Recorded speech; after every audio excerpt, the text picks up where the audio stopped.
1980 science fiction has all of those elements that make greatness in cinema and storytelling. It changed everything, and I loved it. We felt so creative. The whole audience for science fiction came alive. I was the ultimate tough guy. What a great concept. Badass, sci-fi. Yeah!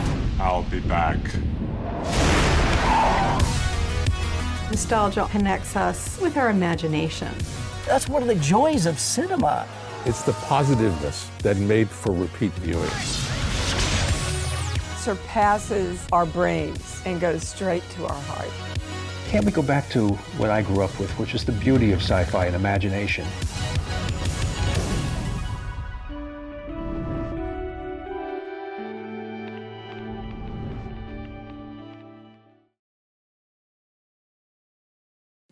Spock, does the good of the many outweigh the good of the one?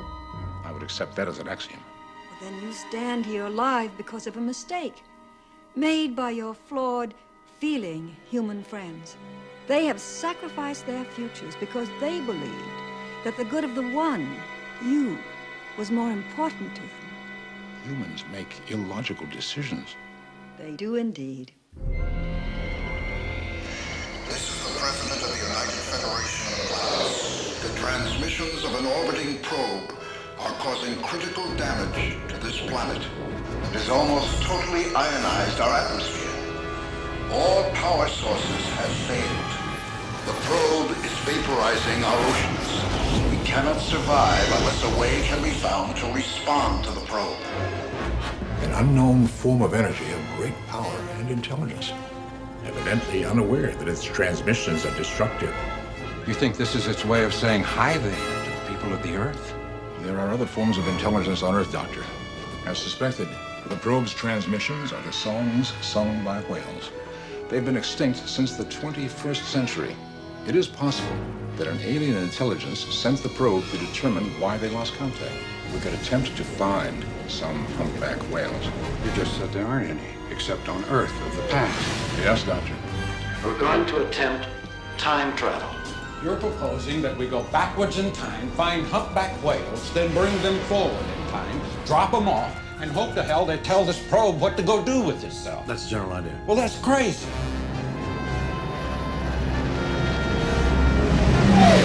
Judging by the pollution content of the atmosphere, I believe we have arrived at the latter half of the 20th century. This is an extremely primitive and paranoid culture. Why don't you watch where you're going, you dumbass? Well, a double dumbass on you! And the rest of you break up. You look like a cadet review. If we juxtapose our coordinates, we should be able to find our destination. A pair of humpback whales named George and Gracie. Don't tell me. You're from outer space. I am from what on your calendar would be the late 23rd century. I've come back in time to bring 2 humpback whales with me in an attempt to repopulate the species. You sent them away without even letting me say goodbye to them? God, I need your help! I'm coming with you. You can't. Our next stop is the 23rd century.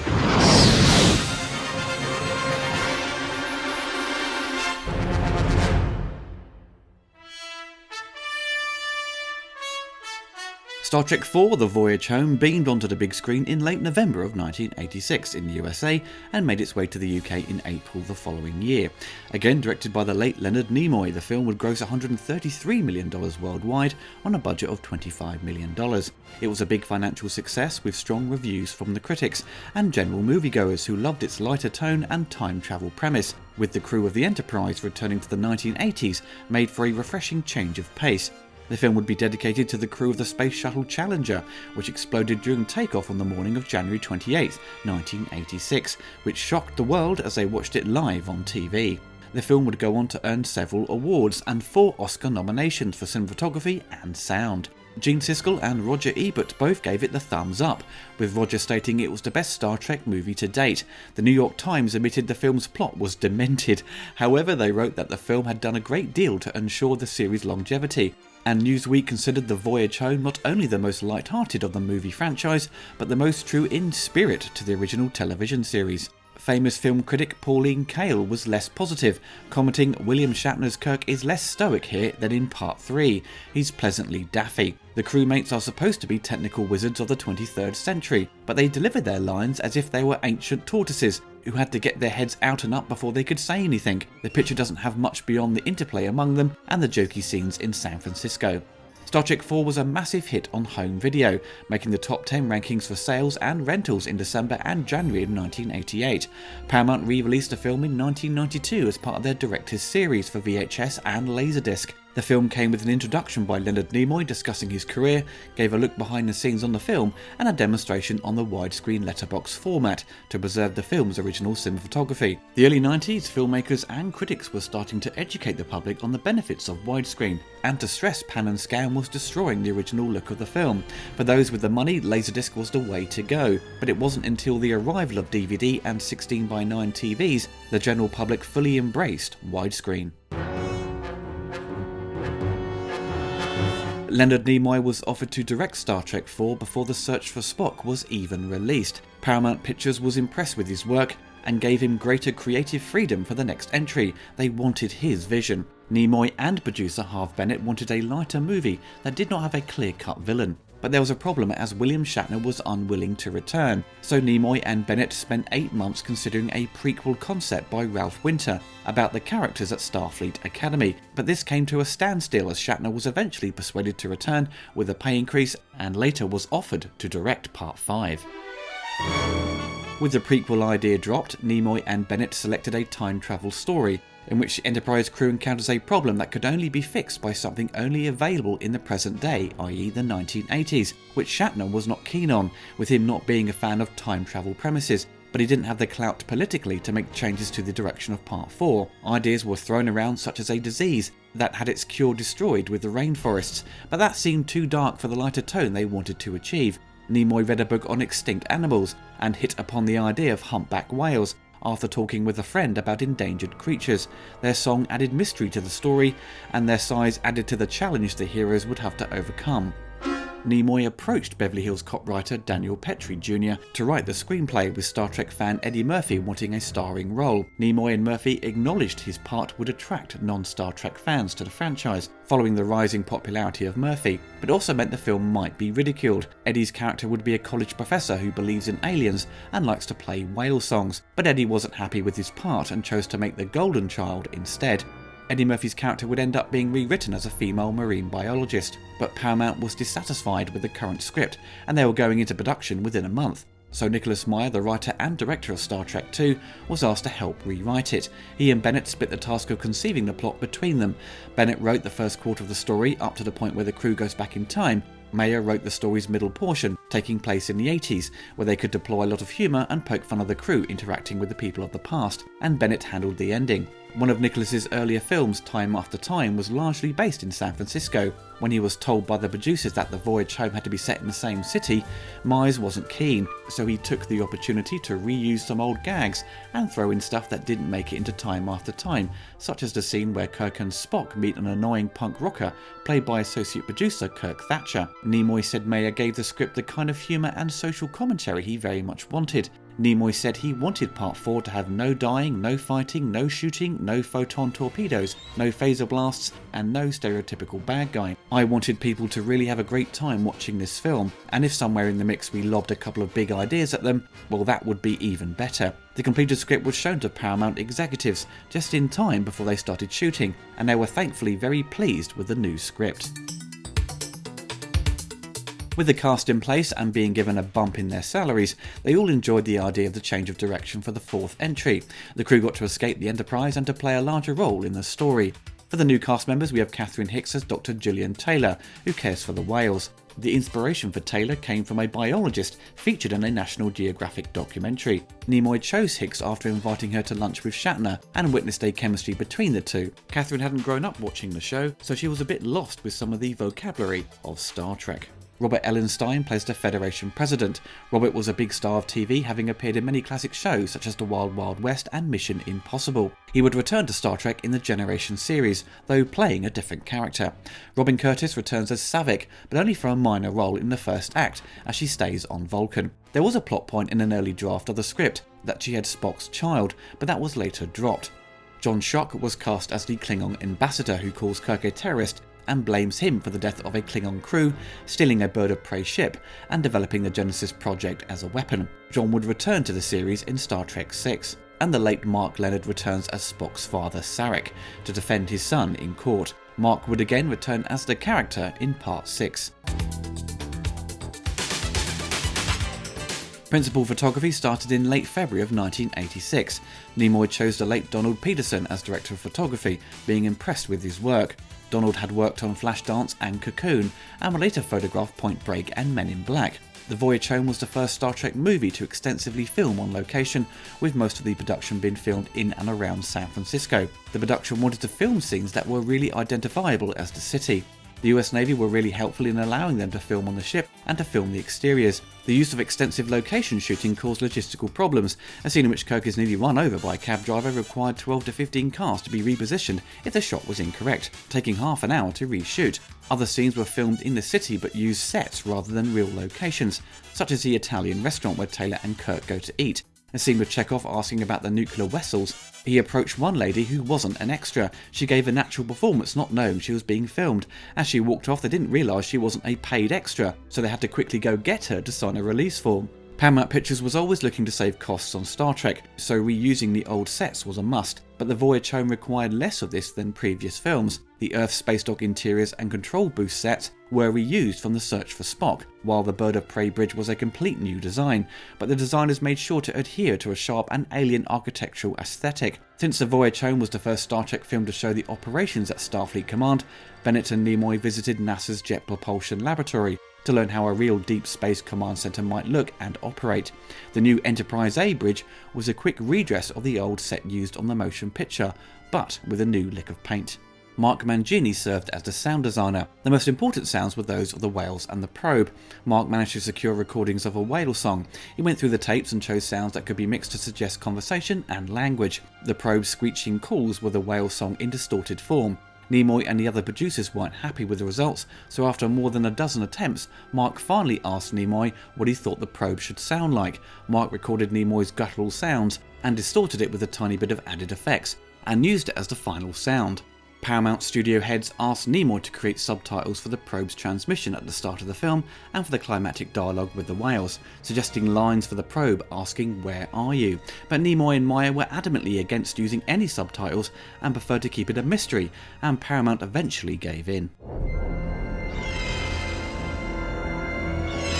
The film opens with an enormous cylindrical probe moving through space, sending out an indecipherable signal and disabling the power of every ship it passes. It approaches Earth and its signal disables the global power grid, causing aggressive storms and creates a cloud blocking the sun. Starfleet Command sends out a distress call and warns all spacefaring vessels not to approach Earth. On the planet Vulcan, the former crew of the late USS Enterprise are living in exile after the battle with the Klingons and the destruction of the Genesis project. Spock is still recovering from his resurrection. The crew take their captured Klingon bird of prey and return to Earth to face trial for their actions. As they get closer to Earth, they receive Starfleet's warning. Spock determines that the probe's signal matches the song of extinct humpback whales, and that the orbiting alien probe will continue to wreak havoc until its call is answered. Spock suggests a risky idea of going back in time. Kirk agrees despite Bones' objections. The crew uses their ship to travel back in time via a slingshot around the sun, with the goal to return with a whale to answer the alien signal. Arriving in 1986, the crew finds their ship's power drained and need to find an alternative source to power the ship. They land in San Francisco's Golden Gate Park using its cloaking device. The crew split up, with Kirk and Spock attempting to locate humpback whales, while Scott, McCoy and Sulu construct a tank to hold them. Uhura and Chekhov are tasked to find a nuclear reactor, whose energy leakage can be collected and reused to power the Klingon vessel. Kirk meets and manages to charm Gillian Taylor, who reveals the whales will be released soon into the wild, but fear they will be hunted. The crew are running out of time and fear they won't be able to complete their tasks and return home to save the future. Despite the film being largely set in the 1980s, there was still a lot of extensive visual effects needed, and some challenging sequences to complete. The film would incorporate miniatures, opticals, matte paintings, animatronic puppets, and CGI. The orbiting probe, which looks a bit like a stale chocolate log, was described in the script as a simple cylinder, non-threatening but huge in size, with an odd eye-like antenna, with it being 5 miles long and 1.5 miles wide. When shooting the miniature, ILM had some issues getting the scale and lighting right, but they managed to achieve what they wanted without giving away its scale. It would end up being the oddest alien vessel to make it into the Star Trek movies. The script called for the probe to vaporize the Earth's oceans. The team used a combination of baking soda and cloud tank effects. The swirling mist created by the water-filled tanks was shot on black velvet, and colour and dynamic swirls were added by injecting paint into the tank. These shots were composited onto a painting of the Earth along with overlaid lighting effects. Travelling through time would be a dreamlike state. The filmmakers decided early on that part of the sequence would use computer-generated animation to give it an unreal quality divorced from the rest of the film. Computer effects were still in their infancy. For example, Star Trek II featured a short sequence demonstrating the Genesis project. Tron, of course, came out the same year, and young Sherlock Holmes would have a scene featuring a ghostly knight. The sequence involved morphing the heads of the Enterprise crew into one another. ILM digitised the cast members' heads using a 3D scanning technology developed by Cyberware, and used the resulting data for the computer models.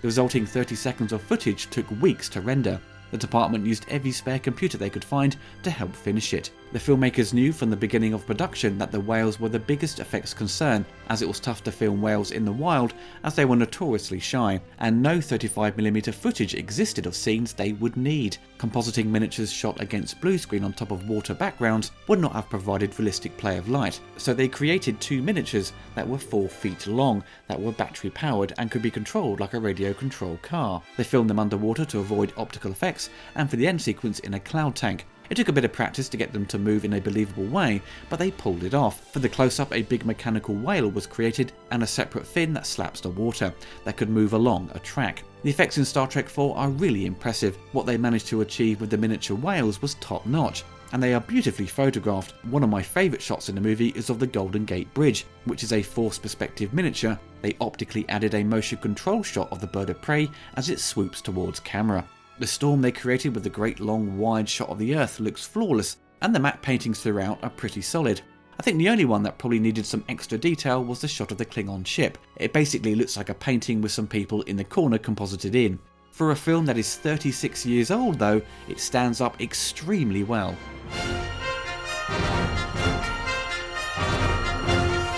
The late Leonard Rosenman would compose the score to Star Trek IV, as James Horner, who had worked on parts 2 and 3, declined to return, probably due to working on Aliens. Nimoy turned to his friend Rosenman, who had written the music to Fantastic Voyage, the animated movie of Lord of the Rings, 2 Planet of the Apes sequels, and he would work on Robocop 2 come 1990.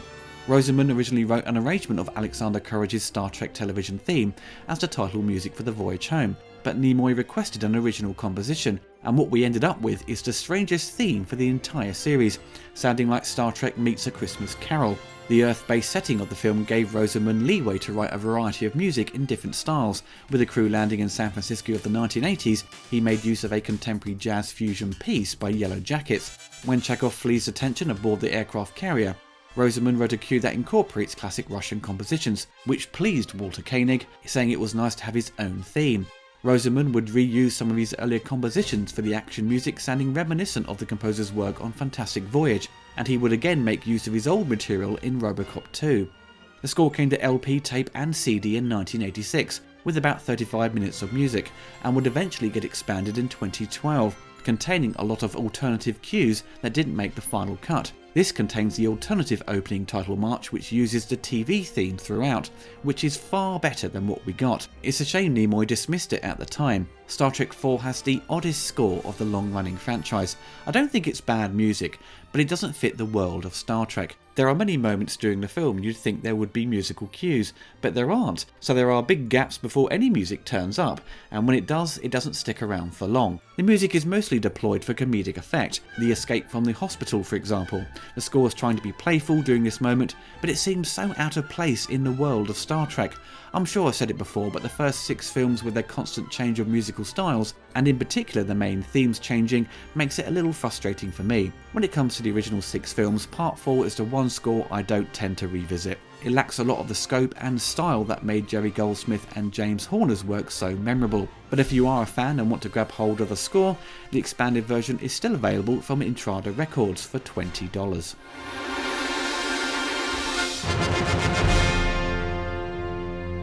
Star Trek IV: The Voyage Home is the one I watched the least growing up.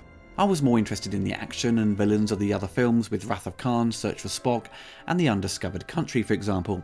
The lighter tone and the search for the whales wasn't really something that intrigued me that much as a kid. I would sometimes get confused with which one I was watching. Because the opening is set in the future, I would get mixed up with the sequels, and then someone would say, oh, this is the one with the whales, and I was like, nah, I'm not really fussed. But as I got older and started rewatching the series from the start, I would get to number 4 thinking this might be a bit of a bore, but I was completely wrong and really enjoyed it. When you are a kid, you're more about the eye candy and less of the nuances of the story and its tone, but as a teenager you really appreciate what the writers and director Leonard Nimoy was trying to do.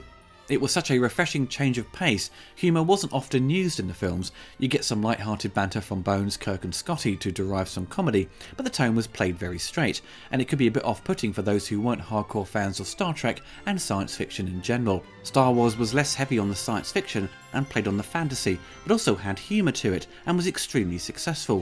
By 1986 Star Wars had finished, so Star Trek continued on, but a shake-up was needed, and it was good Paramount Pictures gave Nimoy the freedom to do what he wanted. What makes Part 4 unique is that it gives the crew of the Enterprise something to do, instead of having to just sit around on the bridge pressing buttons and taking commands from Kirk. It was nice to see Bones and Scotty go off on a mission. They rarely get time together, the same with Uhura and Chekhov. Having comedy injected into the story demonstrated these actors were great when it came to the comedic timing. One of my favourite moments is seeing Kirk react to Spock climbing into the tank to mind meld with the whales. His reaction is priceless. What makes Star Trek fun is that team-like aspect to it all. Critics had said at the time it felt like a return to the original series. If you are familiar with the show, and then when you watch the movies, they do feel quite divorced from it in many areas, especially with the first one, which had a sluggish pace and lacked the great dialogue. Wrath of Khan really tried to get back to what people loved about the show, and it was successful in doing that. The TV series would take contemporary ideas and topics and twist it into a sci-fi narrative, and Star Trek IV does the same thing. I don't think anyone really expected this type of story to appear in the franchise. It does come out of left field, you could say. However, it gave it a level of mystery to these whales and showed how important they are and the chance to have the crew interact with the people of the past. Star Trek has done this before in the show with the notion of going back in time, so it wasn't a complete stretch for them to deploy the whole time travel idea. And in the film it's not really well explained, it's just something they can do and Spock has to figure out the calculations. With this being the final entry into this trilogy, it continues on from Part 3 straight away, but completely shifts to a new story, and you kind of forget that Spock is still trying to get his memories back as the team focus on trying to find the whales, and by the end they tie up the events of Search for Spock, so even though it wraps up this trilogy, it still feels a bit disconnected from this long running story. If it didn't have Spock trying to retrain his mind, and with the crew having to attend this court hearing, it wouldn't take anything away from the movie, so it does have this overall vibe of being this standalone adventure. Its success at the box office was that it was this easy entry into the series. You didn't have to be a hardcore fan, it wasn't heavy on Star Trek terminology, it was light and breezy. If you hadn't seen Star Trek 2 and 3, you would feel a little lost for the opening act, but then once you're thrown back into the 1980s, it's such a simple story to follow and to enjoy. But Star Trek 4 came about when VHS and rentals were massive, so for those who hadn't seen Star Trek 2 and 3 at the cinema, they would have caught them on video or cable, so when 4 arrived on the big screen, there was certainly a bigger audience there. With the film not having a villain or a heavy for Kirk to battle it out with, we instead have this alien probe, which is not the most interesting design. It's unaware of the damage it's doing, and heading to the past they are only limited by the technology in the 80s, and their efforts to get their mission done without getting into trouble. The whale hunters I suppose are the only bad guys of the story, but no one is hurt with any violence, so it's quite a ballsy move to go with this approach, and they might have upset some of the fans along the way due to its less heavy sci-fi story. The photography once it hits the 1980s takes on a warm natural look. The best stuff is set in the future. I love the smoky look and design to the bird of prey. It's a really detailed set, unlike the sets we saw in Star Trek 3. That film had an inconsistent look throughout, where it would look really nice in areas, but also a bit TV-like with its lighting, especially on the Genesis planet, making it look very cheap, where Star Trek 4 looks like a big blockbuster. Once the crew return to the future and save the day and get their time in court and thanked for their efforts, It's a shame Gillian doesn't return for the sequels. It's sort of implied there is a connection between her and Kirk, but it's a relationship that is cut short and never developed further. Once they board the Enterprise A, I love the look of it, with this clean, bright white design, which the 2009 film would take its cues from. Come Part 5, they drop this look entirely. With Star Trek IV, you've come to an end of an enjoyable journey. Audiences must have felt really excited for Part 5. As this didn't feel like an end to the series, it strongly suggests they will return, and come 1989, most fans were left very disappointed with William Shatner's efforts on Star Trek V. Sequels often get worse over time. Star Trek the Motion Picture tripped up on its first outing, but things were improved come Part 2. By number 4 you'd think they'd run out of steam, but they clearly hadn't, thanks to Nimoy and the writers doing something completely different, and that's the beauty of Star Trek. They have so many options to take the crew of the Enterprise in different directions to spin out a new adventure, and they knocked it out of the park for the voyage home. Star Trek IV is certainly one of the strongest of the original film series. Is it the best though? Well, Wrath of Khan is still my go-to film. Number 6, The Undiscovered Country, is also a strong entry and great finale with the original crew. For me, The Voyage Home I'd place at number 3 on my list, as it's up against some strong competition. It's the most refreshing Star Trek adventure, however, thanks to its light-hearted tone and comedy, and it comes with a strong message about preserving the wildlife of the sea. It ticks all the boxes to deliver a fun, entertaining and positive movie experience, which can be tough to do. It doesn't come across as pandering or desperate to get some emotional reaction from the audience. Leonard Nimoy directs it with subtlety and skill, showing he has a clear understanding of what makes Star Trek work. Let's see what she's got.